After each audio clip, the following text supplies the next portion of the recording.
හරි. අද ඔයගොල්ලෝ හැම කෙනෙක්ම ඔන්ලයින් ටියුටර් එකක් එකතු කරගන්නවා. ඉතින් අද මම කියලා දෙන්න බලාපොරොත්තු වෙන්නේ ගුරුත්ව කේන්ද්‍රයට ඉතින් විශේෂ ගාණක් මේ ඔයගොල්ලන් දකින්නේ ගාණ. හරිද? ඉතින් මේ ගාණ මුලින්දම අපි හදමු. මේක 2005 A level paper එකේ ගාණක්. විශේෂ ගාණක්. මේක ලොකු මෙකැනිසම් එකක් තියෙන ලස්සන ගාණක්. මේකේ මුලින්දන් අපි අගට ලස්සනට හදලා බලමු කොහොමද මේ ගාණ කනෙක්ට් වෙලා තියෙන්නේ කියලා. හරිද? ඉතින් ගුරුත්ව කේන්ද්‍රයේ පාඩමට ගොඩක් කමෙන්ට්ස් තිබ්බා ඔයගොල්ලන්ගේ. ගොඩක් තේරුණා කියලා ස්තුති කරලා තිබ්බා. ඉතින් මගේ අනිත් වීඩියෝස් උත් බලන්න. වීඩියෝස් බලලා මේ විභාගයේ කොහොම හරි අපි ගොඩ දාගමු. මේක ගොඩ දාගන්න මම අගෝස්තු වෙනකම් ඔයගොල්ලොත් එක්ක ඉන්නවා. ඉතින් ඔයාලට අමාරු පාඩම් ඔක්කොම මට පුළුවන් විදිහට මම කරලා දෙන්නම් YouTube මගේ වීඩියෝස් වලින්. හරිද? ඉතින් මට views නෙමෙයි වැදගත් වෙන්නේ. ඔයගොල්ලන් මේක හරියට කරගන්න එක. මම තනි කරන්නේ විභාගෙට මේ වසංගතයත් එක්ක ඔයාලට වෙච්ච ප්‍රශ්න වලට විසඳුමක් විදියට. හරිද? ඉතින් ඒ නිසා විභාගෙදී ගිහිල්ලා හරියාකාරව මේ වගේ පාඩම් කවර් කරලා විභාගෙට මුහුණ දෙන්න තමයි මම මේ උදව් කරන්නේ. ඉතින් මම වෘත්තීය පාඩමත් පටන් ගත්තා. ගොඩක් අය මගෙන් ඉල්ලපු නිසා ඉස්සරහට ශ්‍රේණි පාඩමත් කරන්න බලාපොරොත්තු වෙනවා. ඉතින් මේ වීඩියෝ එකේදී මම මේ ගාන ගැන තමයි කතා කරන්නේ අද. අපි බලමු මොකද වෙන්නේ කියලා. ඒ තිරේ දැක්වෙන විදියට රූපේ දැක්වෙන අයුරින් අරය ඒහා කේන්ද්‍රයේ ඕ වූ පුෂ්ඨ ඝනත්වයේ රෝ වූ ඒකාකාර ගෝලීය කබලකින් ඕ සිට වරන් ඇතුළේ ඕහි දෙපැත්තේ a cos alpha a cos beta දුරින් වූ සමාන්තර තල දෙකකින් කලාපයේ කපා ඉවත් කරයි. මෙහි බිඳුවට වඩා alpha විශාලයි, alphaට වඩා beta විශාලයි, betaට වඩා අංශ 90 විශාලයි. අනුකරණයේ භාවිතයෙන් අංක 1 කලාපයේ ස්කන්ධය සොයන්න. කලාපයේ ස්කන්ධ කේන්ද්‍රයේ සමමිතික අක්ෂයේ මත එහි AB දෙකවල අතර හරිමැද පිහිටන බව පෙන්වන්න. හරි. අපි දැන් ඔය දක්වා බලමුකෝ කොහොමද කරන්න කියලා. හරිද? ඒතර කලාපේ රූප සරණක් අපිට දීලා තියෙනවා. හරිද? මේක කබලක්. ඒතර මේකේ අපෙන් අහන්නේ මුලින්ම අහන්නේ ගුරුත්ව කේන්ද්‍රය නෙමෙයි ස්කන්ධය අහන්නේ. ඒතර මේක ළමයි තරමක් දුරට මෙතෙක් අපි හදපු ගණන් එක කම්පයා කරලා බැලුවොත් ටිකක් වෙනස් ගානක්. ඒකට හේතුව අපි ගුරුත්ව කේන්ද්‍රයේ හෙව්ව මිසක් ස්කන්ධය හෙව්වේ නෑනේ. නේද?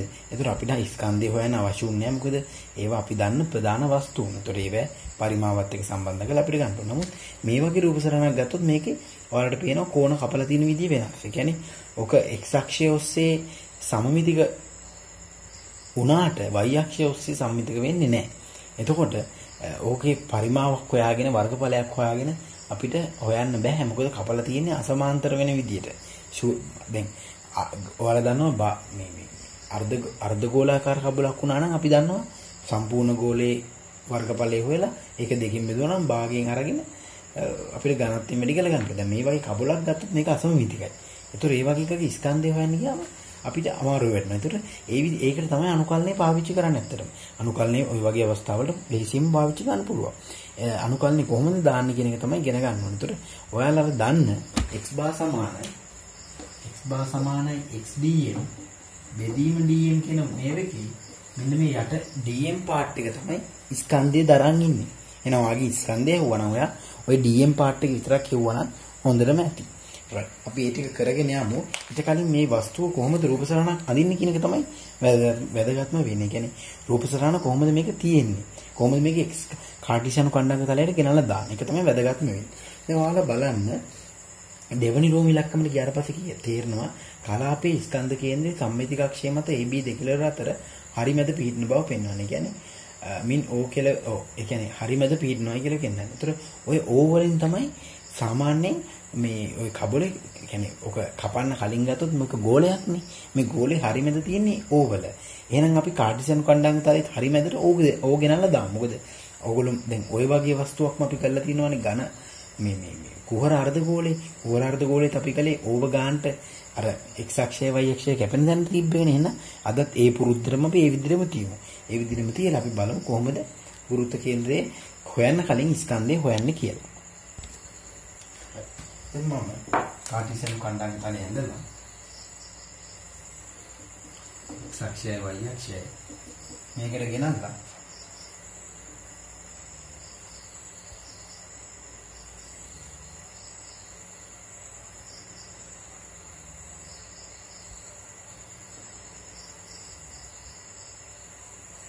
ඔහොම ගෙනල්ලා තියෙනවා.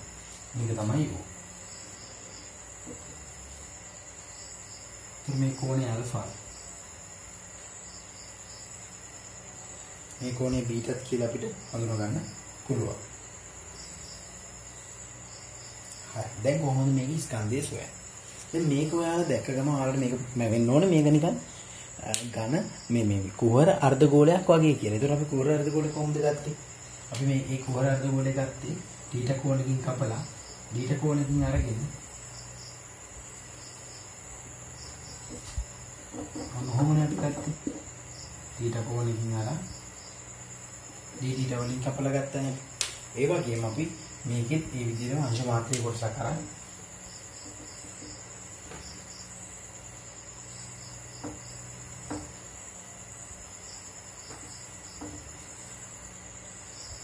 ගත්තට පස්සේ මේ බලල්ල වගේ කොටස අපිට ලියන්න පුළුවන්. මෙන්න මේ මුළු දිග AD θ කියලා ලියන්න පුළුවන්. මෙන්න මෙයා AD θ. ඒතර මෙතන නම් මෙතනට අපිට ලියන්න පුළුවන් A cos θ A sin θ කියලා. එතකොට මෙයාගේ ආරය වෙන්නේ A sin θ. එතකොට මේ අංශ මාත්‍රී කොටස අපිට dm ලියන්න පුළුවන්. මේක කැපුවට පස්සේ මෙතනින් දිගෑරයට පස්සේ මෙයා AD θ එතනට 2πa sin θ. එතකොට 2πa sin θ AD θ ඒ වර්ගයක් වුණා. ඊට පස්සේ x කියලා අපි ගත්තේ යාගේ ගුරුත්ව කේන්ද්‍රය තියෙනවනේ. කියන්නේ ඒක මෙතන. එයා A cos θ කියලා අපිට ලියන්න පුළුවන්. right. දැන් අපි බලමු කොහොමද මෙයාගේ ස්කන්ධය විතරක් හොයන්නේ කියලා. මම ඉස්සෙල්ලත් කියලා දුන්නා ඔයාලට ස්කන්ධය විතරක් අහනවා නම් ඔයාලට පුළුවන් xdm දාන්න. dm විතරක් දාන්න. x එන්නේ නැහැ. dm විතරක් දාන්න. ඒතර dm විතරක් දැම්මම ඔයාලට පුළුවන් හරියට ස්කන්ධය විතරක් හොයන්න. ඒතර dm කියන්නේ අංශු මාත්‍රී කොටස ස්කන්ධය. ඒක අපි දන්නවා. නේද? 2πa වර්ගයේ sin θ dθ. ඒතර දැන් සීමාව දාන්න. සීමාව දාන්නේ කොහේනම් කොහෙද? ඒක දැන් වැදගත්ම කාරණා. දැන් ඔයාලට පේනවා මේක කපන්න ගන්න මේ විදිහට කපනකොට පටන් ගන්න මෙතන ඉන්නේ. පළවෙනි කෑල්ල මෙතන. දෙක මෙහෙම කපාගෙන ගිහලා ඉවර වෙන්න ඕනේ මෙතන. එහෙනම් පළවෙනි කෑල්ල ඇල්ෆාගෙන් තමයි පටන් ගන්න. ඉවර වෙන්නේ කොහෙන්ද? බීටා වලින්ද? නෑ. අපි හැමතිස්සෙම කෝණමයිනේ මේ පැත්තට. ඒතර මෙතන මේ ඔක්කොම කෝණ කියන්නේ ෆයි ඍණ බීටා. ෆයි ඍණ බීටා. ඒතර m සමානයි. මෙතනින් වාර පුළුවන් පොදු පද ඉදිරි ගන්න. 2πa වර්ගයේ එළියට ගත්තම sin θ alpha ඉන ෆයි ඍණ බීටා. ඒතර 2πa වර්ගයේ මෙයා ඍණ cos θ ෆයි ඍණ බීටා alpha කියලා ලියන්න පුළුවන්. දැන් ආදේශ කරලා බලන්න. ඍණ cos ෆයි ඍණ බීටා ධන cos alpha වේ. ඒතර ඍණ cos ෆයි ඍණ බීටා කියන්නේ cos බීටා කියලා අපිට ලියන්න. ඒතර මේක ඍණත් එක නැති කරලා ධන වෙලා යනවා. එතකොට ස්කන්ධයේ m සමානයි 2πa වර්ගයේ cos alpha ධන cos බීටා කියලා අපිට හඳුනා ගැනීමේ හැකියාවක් තියෙනවා. ඒක තමයි අපිට ඔප්පු කරන්න කියලා දීලා තියෙන්නේ. මට මෙතනදී අමතක වුණා ඝනත්වයෙන් වැඩි කරන්න. අපි ඒක රෝ කියලා දාගමු. ගාන පුරාවටම රෝ ඉන්නවා. රෝ කියන එක මට හැලුණා. ඒක අපි ගාන පුරාවටම දාන පුරුදු වෙයි. right. මෙතනත් රෝ කියන එකක් එනවා. හරි. ඉතින් ওই විදිහට තමයි ඔකේ ස්කන්ධය කියන එක අපි හරියාකාරව ලබා ගන්න. දැන් අපි බලමු ගුරුත්ව කේන්ද්‍රය කොහොමද හොයන්නේ කියලා. ගුරුත්ව කේන්ද්‍රය හොයන්න කියලා නෙමෙයි අත්‍තරම කියලා තියෙන්නේ. ගුරුත්ව කේන්ද්‍රයේ ඔය හරිමැද පීඩන බව පෙන්වන්න. හරි. අපි දැන් ගුරුත්ව කේන්ද්‍රය හොයාගෙන යමු. හරි. දැන් අපි ස්කන්ධය හෙව්වා වගේම ගුරුත්ව කේන්ද්‍රය හොයන්නේ x බාර සමානයි x dm බෙදීම dm දා. මේ dm කියන්නේ ස්කන්ධය. අපි ඒක හොයලා ඉවරයිනේ දැන්. එහෙනම් අපි x dm විතරක් හොයාගත්තා නම් ඒ දෙන්න අපිට වෙන වෙනම බෙදන්න පුළුවන්. එහෙනම් මම දැන් x dm හොයන්නයි යන්නේ. ඒතර x dm කියන්නේ මොකක්ද? අතෙන්ට අනුව a cos θ 2πa වර්ගයේ sin θ rho dθ. එතකොට අපිට මේක ඉස්සලා වගේම කෝණේ දාන්න පුළුවන් alpha 5 ඍණ බීටා කියලා. ඒතර ඔයාලට පේනවා මෙතනින් අපිට 2πa ඝනය 2πa ඝනය rho අපිට මෙතන 2යි sin θ cos θ ට sin 2යි θ කියලා යන්න පුළුවන්. එහෙනම් මම මේ දෙක කපලා ඒක ඇතුළට දානවා. sin 2යි θ කියලා alpha ඉඳන් 5 ඍණ බීටා එනවා. එතකොට ඔයාලට පුළුවන් 5a ඝනය rho අර අනුකලනේ ඉඳලා අපිට ඍණ cos 2යි θ කියලා එනවා. කෝණේ 5 ඍණ බීටා ඉඳන් alpha කෙනකන් කියලා අපිට හඳුනා ගැනීමේ හැකියාවක් තියෙනවා. එතකොට ඒක අපි සුළු කරලා අරකට එක බෙදලා ගන්න ඕනේ. හරිද? ඉතින් මේක සුළු කළාම අපිට එනවා xdm ට එනවා 5a ඝනය rho මෙතන cos ඍණ cos 5 ඍණ බීටා ධන cos 2i alpha මෙතන 2 වෙනවා. එතකොට 5a ඝනය rho cos 2i alpha ධන cos 2i බීටා කියලා අපිට හඳුනා ගැනීමේ හැකියාවක් තියෙනවා. මෙතන දෙක කියන එක අමතක කරන්න. එතකොට ඔය තියෙන්නේ xdm part එක. එහෙනම් අපෙන් මුළු x bar කියන එක අපිට ලියන්න පුළුවන්. x bar කියන එක මේකට අනුව x bar අපිට ලියන්න පුළුවන්. මේක 5a ඝනය rho cos 2i alpha ධන cos 2i බීටා බෙදීම 5a වර්ගය rho ඉස්සෙල්ලා අපිට ආපු ස්කන්ධය. කියන්නේ 5a වර්ගය 2i 5a වර්ගය rho cos alpha cos beta cos alpha cos beta කියලා අපිට හඳුනා ගැනීමේ හැකියාවක් තියෙනවා. දැන් ඔක පොඩ්ඩක් සුළු කරගත්තා නම් අපිට පුළුවන් x පාගේ හරිම උත්තරේ හොයන්න.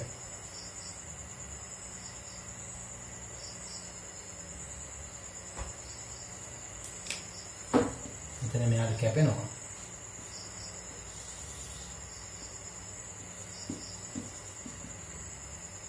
මේකට මම බාක්කෝණ ප්‍රසාරණය දානවා.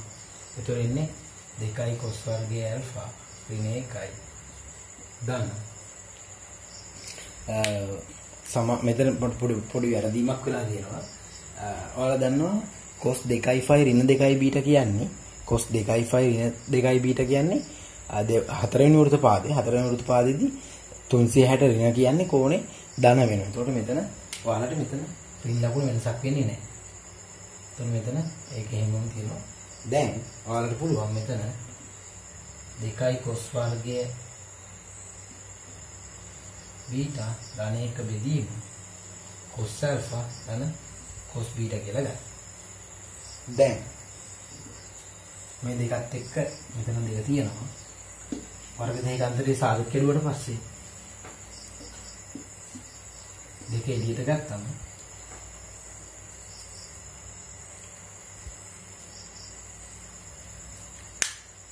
તો මෙතන තව වැරද්දක් වෙලා තියෙනවා අනුකලනය කරාම මෙතන මම sin 2i අනුකලනය කළාම cos 2i බෙදීම 2යි. ඒතකොට මෙතන 4ක් වෙනවා.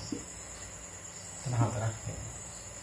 ඒකට වඩ වෙනවා මෙතන cos alpha cos beta cos alpha ඍණ cos beta බෙදීම 4යි cos alpha ධන cos beta. එතකොට මෙතන ඒ අකුරක් තියෙනවා. ඒ අකුරක් තියෙනවා. එතනින් ඒක කැපිලා ගිහිල්ලා අපිට පේනවා a බෙදීම 2යි cos alpha ඍණ cos beta කියලා අපිට එනවා. දැන් අපි කියන්නේ x bar හොයන්න කියන එක නෙමෙයි. අපිට කියන්නේ හරි මැද තියෙනවායි කියලා කියනවා. එහෙනම් අපි පෙන්නුවා නම් හරි මේක තමයි හරි මැද කියන්නේ කියලා. ඕක තමයි හරි මැද කියන්නේ කියලා පෙන්නුවා නම් අපි ගොඩ. එහෙනම් හරි මැද කියන්නේ මොකක්ද ඇත්තටම ළමයි? හරි මැද කියන්නේ මෙතන මුළු දිග මේක a cos alpha මේක a cos beta හැබැයි ඍණ. ඒතර a cos alpha ධන a cos beta බෙදීම දෙක තමයි හරි මැද කියන්නේ. ඒතර අර පේනවා මේ බෙදීම දෙක එළියට ගත්තම cos alpha නේ cos beta කියලා වටේ. ඒතර මේක තමයි හරි මැද කියන්නේ. එහෙනම් මේ තියෙන්නේ x bar කියන්නේ හරි මැද බව පැහැදිලි අපිට. මේ කබලේ හරි මැද තමයි වෘත්ත කේන්ද්‍රේ පිහිටන්නේ කියලා අපිට පැහැදිලි වෙනවා. ඉතින් ওই විදිහට තමයි වෘත්ත කේන්ද්‍රේ අනුකලනය පාවිච්චි කරලා ස්කන්ධය හොයන්නේ. වෘත්ත කේන්ද්‍රයේ ඔය වගේ අවස්ථාවකදී එකටම අනුකලනය පාවිච්චි කරන්න පුළුවන්. XDM වෙනම හොයලා DM වෙනම හොයලා දෙක සම්බන්ධ කරලා තමයි. ඒතර හැමදෙස්සෙම DM කැලෙන් තමයි අපි ස්කන්ධය එන්නේ. XDM වලින් තමයි එයාගේ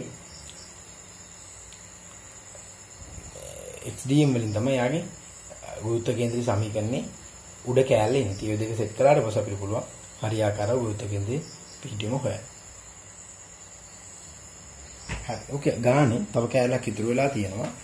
ඔය දක්වා සම්පූර්ණ කරගත්තට පස්සේ අපිට මේ කොටසත් ඉවර කරන්න පුළුවන්. හරි. අපි ගැටලුව එතකොට රෝම ඉලක්කම් 1 2යි අවසන් වෙනවා. ඊනට අපින් කියලා තියෙනවා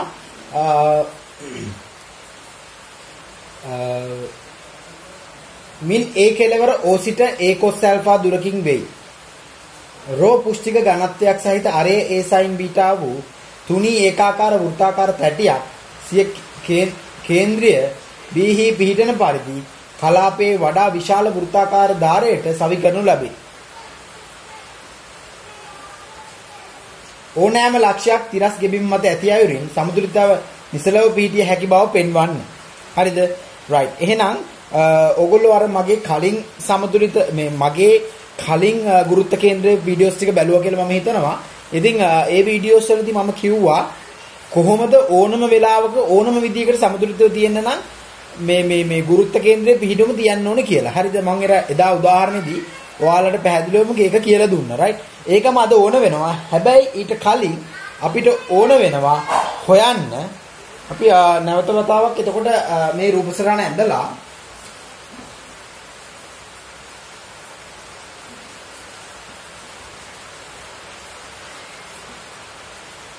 x අක්ෂය y අක්ෂය ඒගොල්ලෝ ඔය කියන විදිහට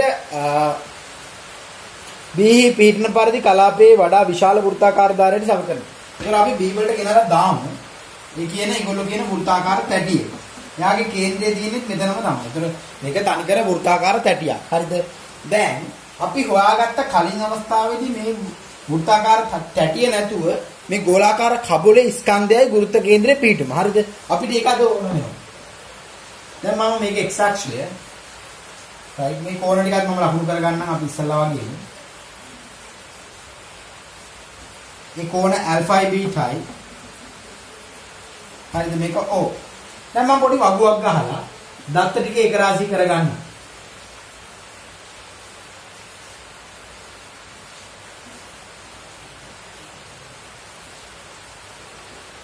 හරිද? මොකද අපේ දත්ත අපි මුලින්ම කබල දාගමු. ඊට පස්සේ තැටිය දාගමු. ඊට පස්සේ තැටියත් එක්ක තියෙන කබල. ඔය විදිහට දාගමු.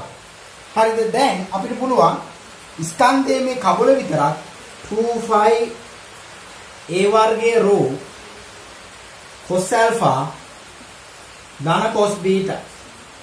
එයාගේ ගුරුත්ව කේන්ද්‍රය අපි හොයාගත්තා a/2 cos alpha ඍණ sin cos beta. හරිද? තැටිය අපිට අදාවේ තැටිය අපි ස්කන්ධය හොයනවා නම් රෝ වලින් වැඩි කරමු. එයාගේ වර්ගඵලය හොයලා. හරිද? මේකේ අරය ඇවිල්ලා මේ මෙතනට a cos beta වෙනවා ඍණ. මෙතනට a sin beta වෙනවා. එතකොට එයාගේ අරය a sin beta වෙන phi r වර්ගය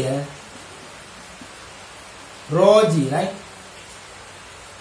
phi a වර්ගයේ sin squared beta rho g කියලා අපිට ලියන්න පුළුවන්. එහෙනම් එයාගේ ගුරුත්ව කේන්ද්‍රය පිටුම එතනමයි තියෙන්නේ. a cos beta දුරකින් හැබැයි ඍණ.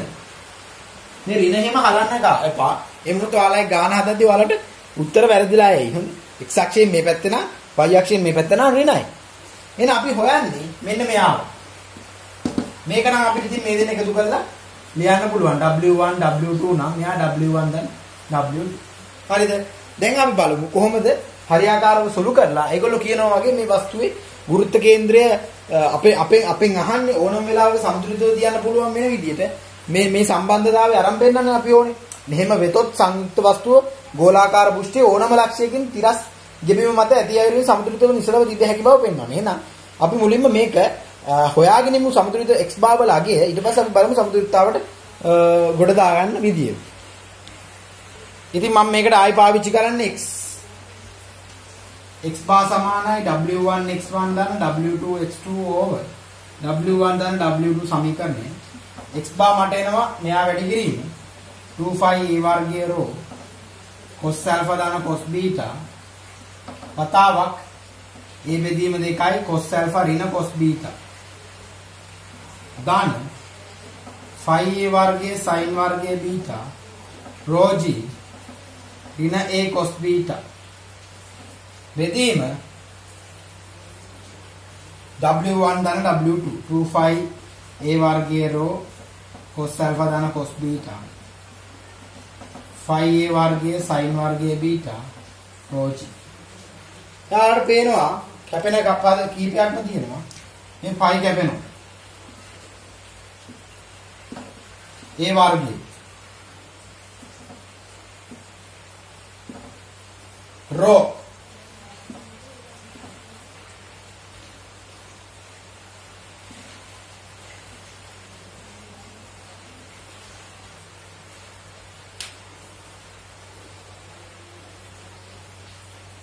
මෙතන මට g වලින් වැඩි ගන්න බැරි වුණා.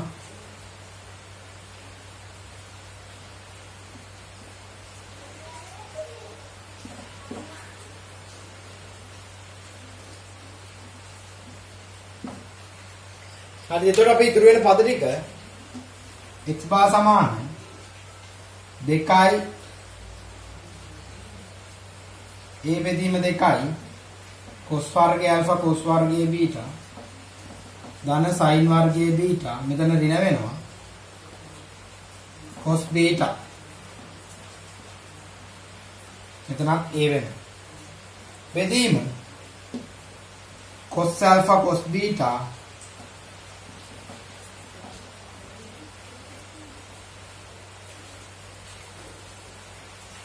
දෙකයි sin වර්ගයේ බීටා ඔය විදිහට මට ප්‍රකාශනයක් ලැබෙනවා. හරිද? මම තවදුරටත් සුළු කරන්න යන්නේ නැහැ. ඒකට හේතුවක් තියෙනවා. මොකද වස්තුව ඕනම විදිහකට සමතුලිතතාවයේ තියන්න පුළුවන් නම් අපේ වස්තුව මෙන්න මේ විදිහට වෙන්න ඕනේ.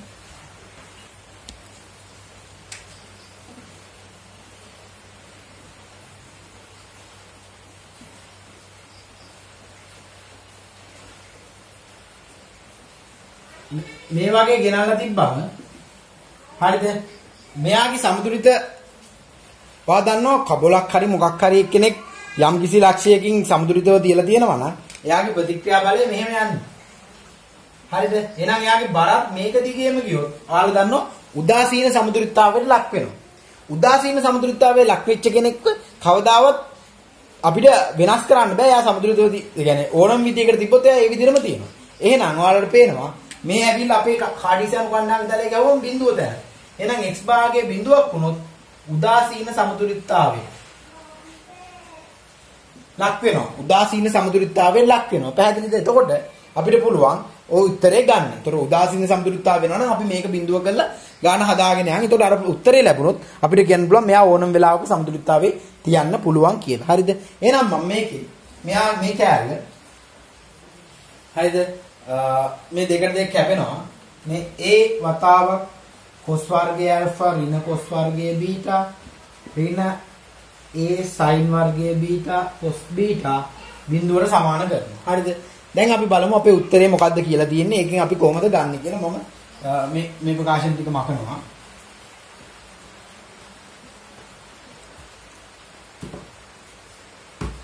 ඒ වෙලියට ගන්න පුළුවන්. ඒතර එන්නේ cos වර්ගයේ alpha ඍණ cos වර්ගයේ beta sin වර්ගයේ beta cos beta කියලා අපිට ලියන්න පුළුවන්. ඒතර අපේ අන්තිම උත්තරේ sin alpha සමානයි මෙහෙම කියලා එකක් කියලා දෙන්නේ. මෙයා බිඳුවයි. මෙයා අසමානයි බිඳුවයි. ඒතර මෙයා මෙතන බිඳුවට සමාන වෙන්න බෑ x බානේ. එතකොට මට පුළුවන් අපේ අහලා තියෙන උත්තරේ sin alpha තමයි උත්තර කරලා තියෙන්නේ.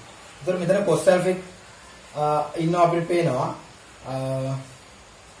සහ අන්තිම උත්තරේ sin alpha උත්තර කරලා අන්තිම හරි. අපි මෙහෙම කරමු. cos වර්ගයේ alpha කොහොම අනිත් පැත්තට යවන්න. cos වර්ගයේ beta ධන sin වර්ගයේ බීටා cos බීටා. හරිද? එතකොට අපිට පුළුවන් මෙතනින් මේ cos වර්ගයේ බීටා වෙනුවට මේ sin වර්ගයේ alpha cos වර්ගයේ alpha වෙනුවට sin වර්ගයේ alpha දාමු. cos වර්ගයේ බීටා වෙනුවට sin වර්ගයේ බීටා දාමු. දාන sin වර්ගයේ බීටා cos බීටා.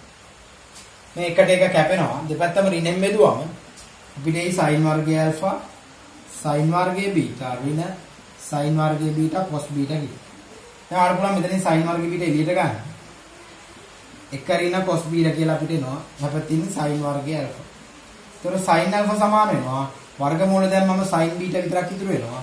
එක ඍණ cos බීටාට විතරක් වර්ගමූලය ඉතුරු වෙනවා. හරිද? එතකොට අපේ පිළිතුර ඔය විදිහට අපිට ලියාගැනීමේ හැකියාවක් තියෙනවා. හරිද?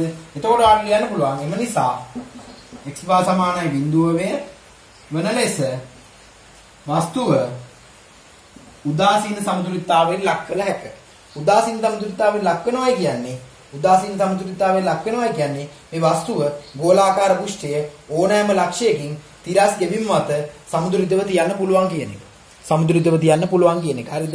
එතකොට ওই විදිහට තමයි ඔය වගේ ගානක් හදන්නේ. ඉතින් 2005 ආපු විශේෂ මට්ටමේ ගානක්. හරිද? ගොඩක් ළමයි අද වෙනකොට වගු ක්‍රම වලට යනවා. ඒ වගු ක්‍රම වලට විතරක් යනවා. ඉතින් මේ වගේ ගානක් ආවොත් කොහොමද අපි හරියාකාරව ස්කන්ධය විතරක් හොයන්නේ? අනුකල්නේ විතරක් පාවිච්චි කරලා ස්කන්ධය කොහොමද හොයන්නේ?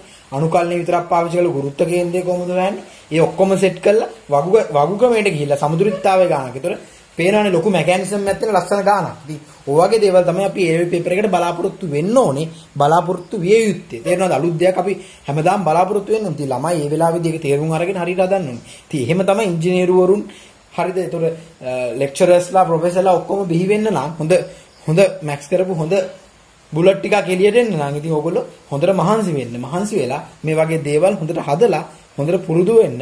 ඒතකොට ඔයාලගේ ගමන කාටවත් වෙනස් කරන්න බෑ. පේපර් එකකට වෙනස් කරන්න බෑ. වසංගතයකට වෙනස් කරන්න බෑ. පැහැදිලිද? ඉතින් ඔය වගේ හොඳ ගණන් අපි හදමු. මේ අගෝස්තු වෙනකම් මම ඔයාලට උදව් කරනවා. ඉතින් අපි මම මේ ටියුටෝරියල් එකේදී ඔය ටෙඩි කතා කරන්නේ නැහැ. හරිද? මම මේ ගානටම විශේෂයෙන් මේව කළා. ඉතින් මම හෝම්වර්ක් විදිහට තව ගානක් දාන්නම්. ඔයගොල්ලෝ මේක ගෙදරදී හදලා බලන්න. එහෙනම් බොහොම ස්තුතියි අපිත් එක්ක නේද හිටියට. මම දැක්ක ගොඩක් වෙලාවට ගුරුත්ව කේන්ද්‍රයේ පාඩම ගොඩක් අය නරඹලා තිබ්බා. ඉතින් බොහොම ස්තුතියි. ඒක නරඹලා වැඩක් නෑ. මට views වැඩක් නෑ. ඕගලන් අතින් වැඩේ කෙරෙන්න ඕනේ. හරියටම වැඩේ කරලා හොඳටම මේක ගොඩ දාගමු.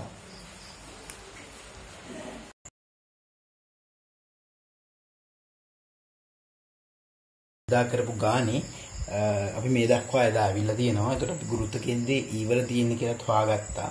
ඉතින් ඕකේ අන්තිම කැලලට අපි ආයිත් විසුනොත් ඒකෙදි කියලා තියෙන්නේ S වස්තුව තිරස සමග ඇල්ෆා කෝණයක් සාදන රළු තලයක් මත DC ආධාරක තලය මත වන පරිදි තබා ඇත. S ලිස්සීමෙන් වැළැක්වීමට තරම් තලය රළු වේ.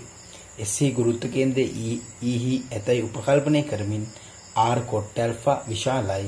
මූල දෙක ඍණ 1 වතාවක් H නම් S ඇදෙන වැටෙන බව පෙන්වන්නේ. එහෙනම් ඉතින් අපි මම කිව්වා ඔකේදී විභාග ගානේ ගැටලුවක් තියෙනවා කියලා. අවක R කොට ඇල්ෆා වෙන්න ඕන කියලා.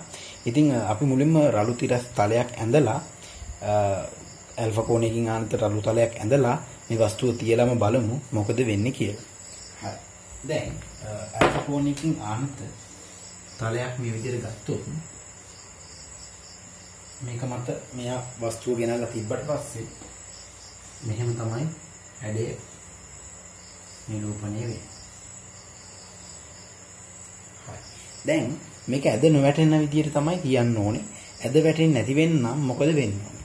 ඒතර ඔයාලා දන්නවා හැමතිස්සෙම මේකේ ආර් ප්‍රතික්‍රියාව හරිමැද්දෙන් ක්‍රියාත්මක වෙනවා. ඒතර ගුරුත්ව කේන්ද්‍රය මෙතනනේ තියෙන්නේ. ඕක මෙහෙම පල්ලෙහාට යනවනේ. ඔන්න ඔහොම පල්ලෙහාට යනවා. දැන් ඔය තියෙන විදිහට මේක වටා ගූර්ණයක් ගත්තොත් හරිද? මෙයා මෙහෙට කරකවනවා. මේක මෙහෙට තියලා බැලන්ස් වෙනවා. හැබැයි ඔයාලා හදිස්සිය හරි හිතන්න. ඔකේ ගුරුත්ව කේන්ද්‍රය මෙහෙම තිබ්බනම්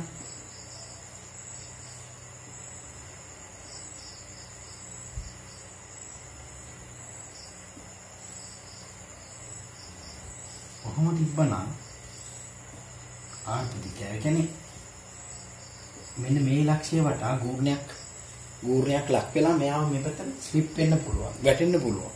ඇතරම ගුරුත්ව කේන්ද්‍රය මෙන්න මේ රාකන රේඛාව මෙහෙට වෙලා තියෙන තරමට අපේ වස්තුව පෙරලෙන්නේ නැති වෙන විදිහට තියන්න අපිට පුළුවන්. එහෙනම් අපි කරන්න ඕනේ.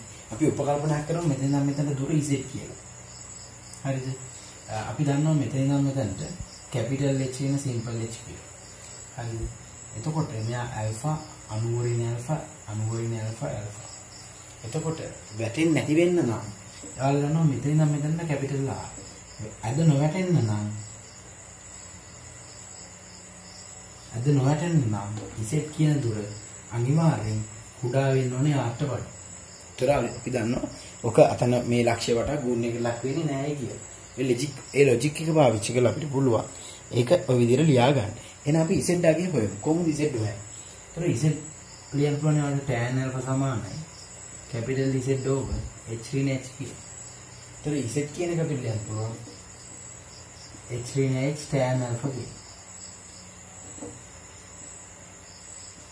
tan alpha කුඩා r කියලා. එතකොට අපිට උතන r කොට alpha තමයි ඕන වෙන්නේ. ඉතින් මම එහා පැත්තට යවලා h ඍණ h r කොට alpha කියලා ලියන්න පුළුවන්. ඉතින් අපේ අන්තිම උත්තරේ සිම්පල් h අකුරක් නැහැ. ඉතින් මම මේ සිම්පල් h උත්තර මෙතන ගෙනලා දානවා. r කොට alpha වරහන් ඉවත් කරාට පස්සේ අපිට එනවා මූල දෙක ඍණ 1යි කැපිටල් H R කොට alpha කියලා. එහෙනම් ඇදන වැටෙන්න නම් ඔය අවශ්‍යතාවය තෘප්ත වෙන්න ඕන කියලා මම ඔප්පු කළා. ඉතින් ඒක තමයි ඒගොල්ලෝ දීලා තියෙන්නේ. ඒ කියන්නේ අපේ උපකල්පනයේ සාර්ථකයි. ඒ නිසා මේක මෙහෙම වෙනවා නම් මේක මෙහෙම වෙනවා නම් වස්තුව ඇද වැටෙන්නේ නැහැ කියන අවස්ථාව කරා අපිට එළවෙන්න පුළුවන්. හදිසියෙ මේක Z කියන දුර R ට වඩා විශාල වුණා නම් කියන්නේ මෙහෙන් ගියා නම් කියන්නේ මේ වගේ වුණා නම් ඔබ ඇද වැටෙන තුර සමානතාවය මාරු වෙනවා. ඒකට ඔය විදිහට තමයි ළමයි ওই ගුරුත්ව කේන්ද්‍රයේ ගානක සමතුලිත කෑල්ල ගොඩ දා ගන්න.